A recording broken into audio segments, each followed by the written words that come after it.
Donc, neuvième question. Quel est le jugement de consommer ou de préparer des galettes des rois, des bûches et de manière générale les plats que les mécréants préparent pour leur fête? Si cela n'est pas permis, qu'en est-il de les consommer hors période de fête? Jazakumullah khairan, cher. Par rapport à cette question, Naam, quand on prépare des choses, Naam, on ne doit pas préparer, surtout, Naam, des choses qui sont spécifiques aux kuffars pendant leur fête, surtout leur fête religieuse.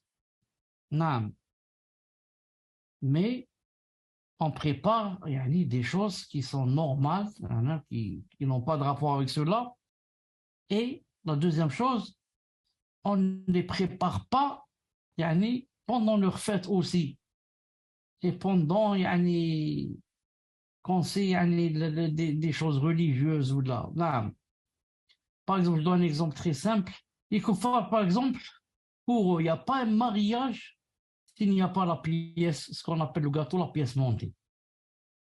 Donc c'est connu, spécifique, que c'est pour les kuffars, les gens du livre. Non. Et je pense peut-être les chrétiens beaucoup plus. Non. Donc moi, si je me marie, je ne vais pas faire la pièce montée.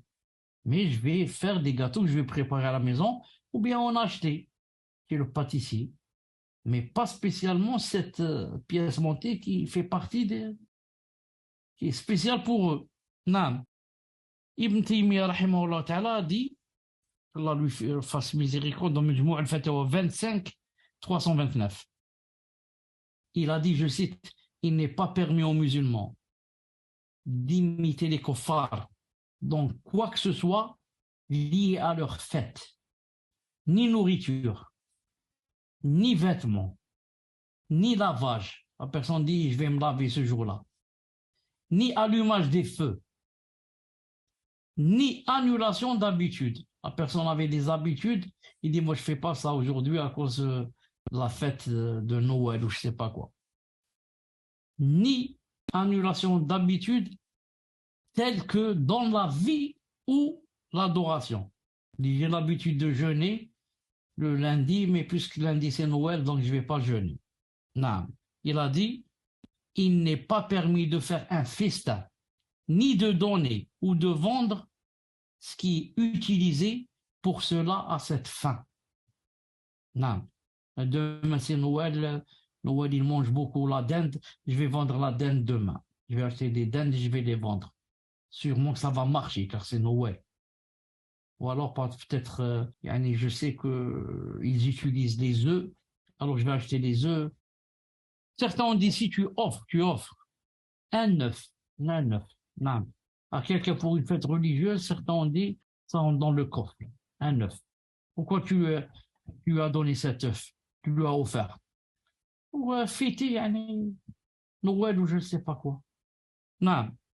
Il a dit enfin pour terminer, sur l'islam, ni n'est permis, écoutez bien, ni n'est permis de permettre aux enfants et autres de jouer pendant les fêtes des kuffars, et ni de montrer des ornements ou bien de s'embellir. Demain c'est Noël, ma'alish, nous les musulmans, ce n'est pas permis de fêter Noël, mais ma'alish, je vais habiller mes enfants avec de beaux habits. Non. Ça, tout ça, ce n'est pas permis. Non. On passe à la 10e question, et quand c'est, j'ouvre une parenthèse, et quand c'est le contraire, on ne fait pas.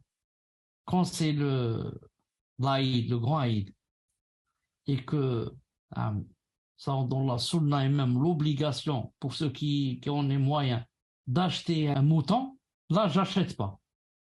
Et je dis, c'est cher, je vais acheter juste 1 kilo de viande, l'essentiel, c'est pas le mouton, et je commence à donner des fatwas. Je deviens Cheikh Ben Baz. Allah yarhamou, khlas. C'est moi qui donne les fatwas maintenant en France. Juste 1 kilo de viande et un peu de foie, ça suffit. Non, j'achète pas le mouton.